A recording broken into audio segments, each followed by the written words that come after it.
On this episode of Unmute the Voices, I am speaking to you from Key to Change Studio, a studio that I founded 7 years ago where I teach underserved students in South King County the violin and the viola. You're going to meet one of my violin students, Malak Ali. She's an inspiring young lady who just graduated from high school and is heading to Central Washington University in just a couple of weeks. We're going to talk about what inspires her. We're also going to talk about the act of discipline, which I think all of us could use a little bit of a dose of. And you'll also hear some inspiring words on why it's important to support underserved youth who are interested in taking violin and viola lessons. That's right now, here on Unmute the Voices.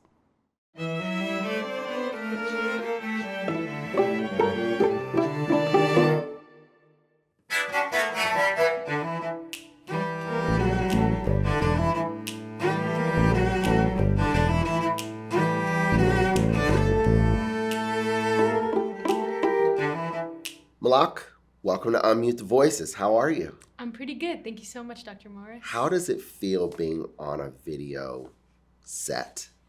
It's an honor, number one, and something completely new. I feel like it's welcoming, and I don't feel like too agitated about it. Like it feels smooth and easygoing so far. So far. Yeah, I don't know what you're gonna ask me. Hopefully it doesn't get bumpy. Yeah. Have you ever been on like a video set before? No, never. I don't think so. Wow. Like other than Key to Change, doing like videos here and there, never. Yeah. Well, we are here at Key to Change, so yeah. So this is cool to like be able to do this interview here in this space. That's true because familiar territory for me. Yeah. So you just graduated from high school, and what's next for you? I'm gonna go to Central Washington University.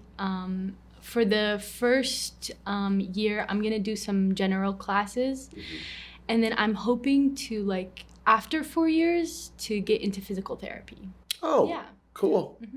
Cool. And you've been playing the violin. You've studied here at Key to Change for the last 4 years. That's true. Studying the violin. And like, what has it been like learning the violin?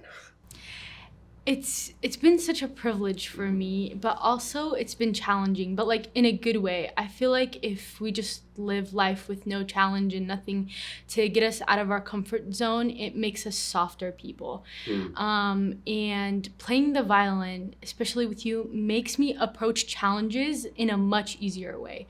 Like I'd be so nervous. I don't want to pick it up and like do something that's hard, but then you would carry me through it and allow me to try it, and then I would like ease into it, and I'm like, okay, I can go home and practice this on my own much more comfortably. I'm hoping when I go into college, I'm approaching like all my studies and all my professors in such a manner. So thank you. Yeah. Well, you're welcome. I mean, that's a very mature statement of talking about how music has kind of brought you to this kind of self-realization for yourself.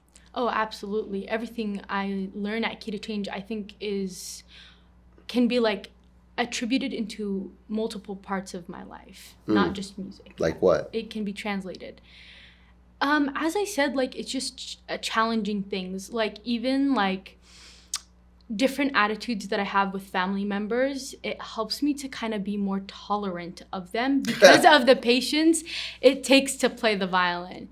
So I'm like, okay, relax, Malak. You've done things that are even harder than this. You don't have take it with a grain of salt and like leave the ego at the door. Sometimes family members will say things to you. Just don't take it personal because usually something is going on with them. And same with learning the violin. Don't take it personal. It's not about you. It's about learning the technique and learning the instrument. Yeah. Wow. I mean, this is not Oprah's Super Soul Sunday, but I'm feeling like I'm getting this very holistic kind of, almost kind of spiritual, reflection from you on how music has kind of helped you in all different parts of your life. I think it absolutely is spiritual. I mean, it has become like at first it was like a little bit hard to like be like, oh, the violin, I'm on her terms, she's not on my terms. And like, I need to let go of being so controlling and a control freak. So yeah. Wow. So what sort of advice would you give to other people who are watching this, who might want to experience the same thing you have with music?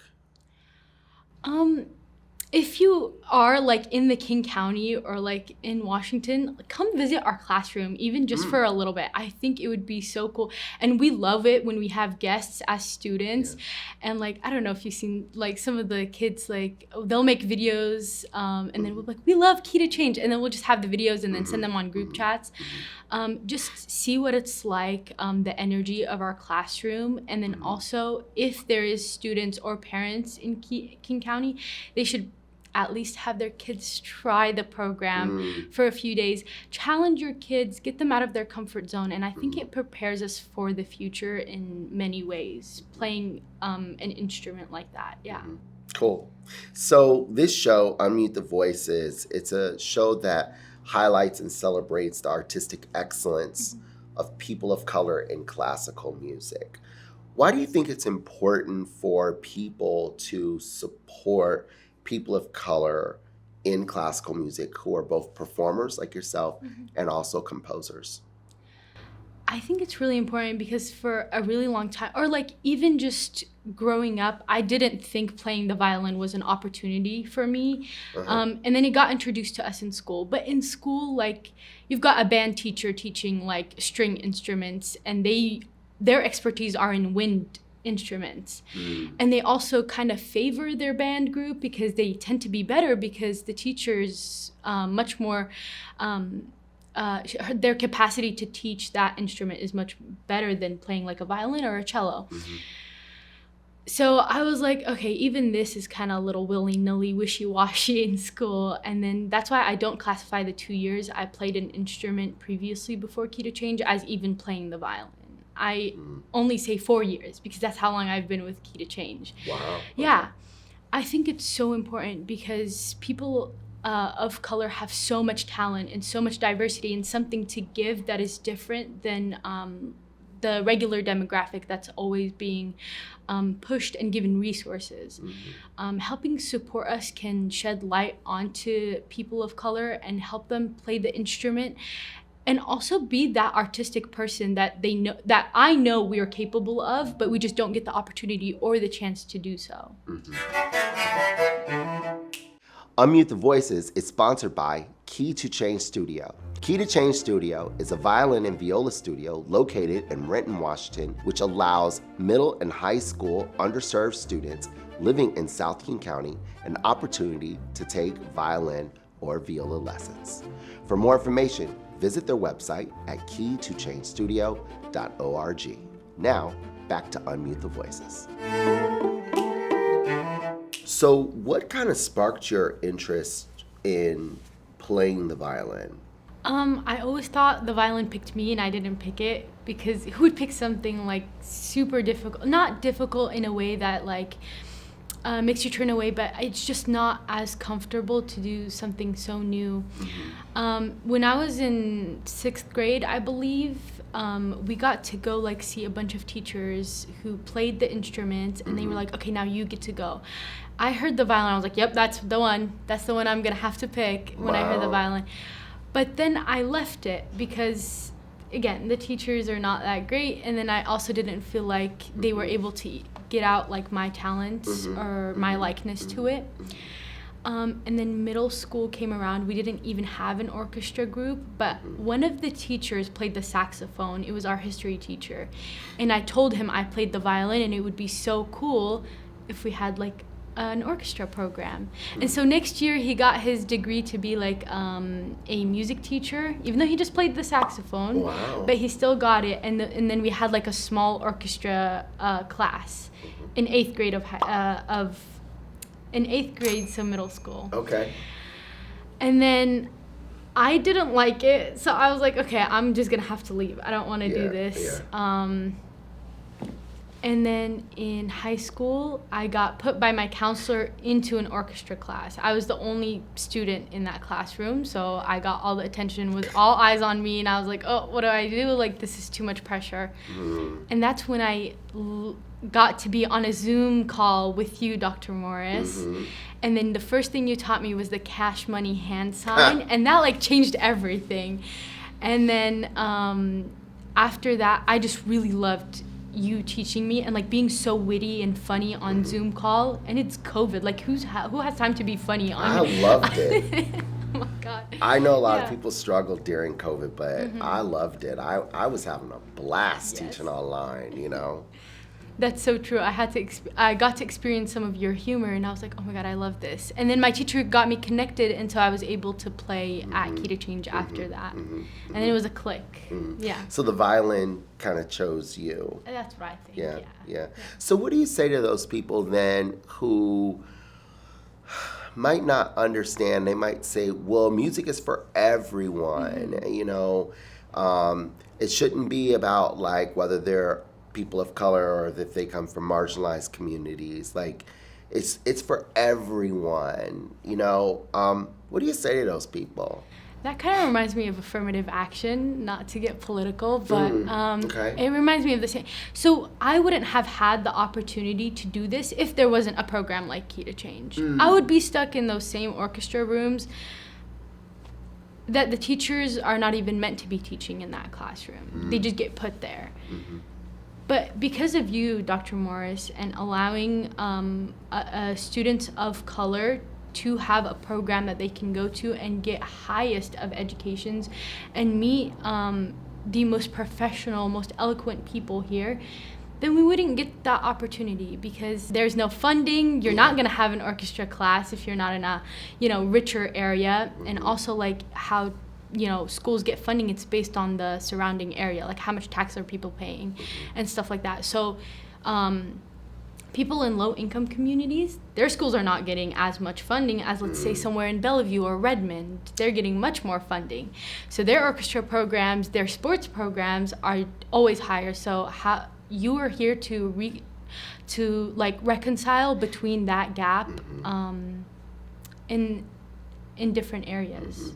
So yeah, I don't think it's a fair comparison for them to ever say that. It's not fair because again, it's about equity, not equality.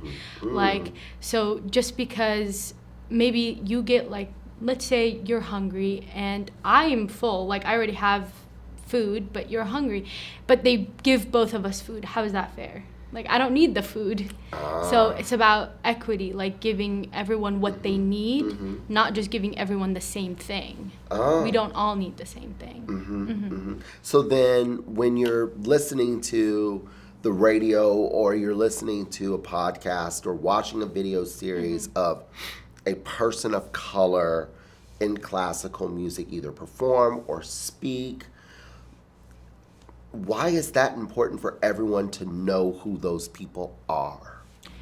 It's so important. It gives, for me, it gives me somebody to relate to, like somebody with a similar experience.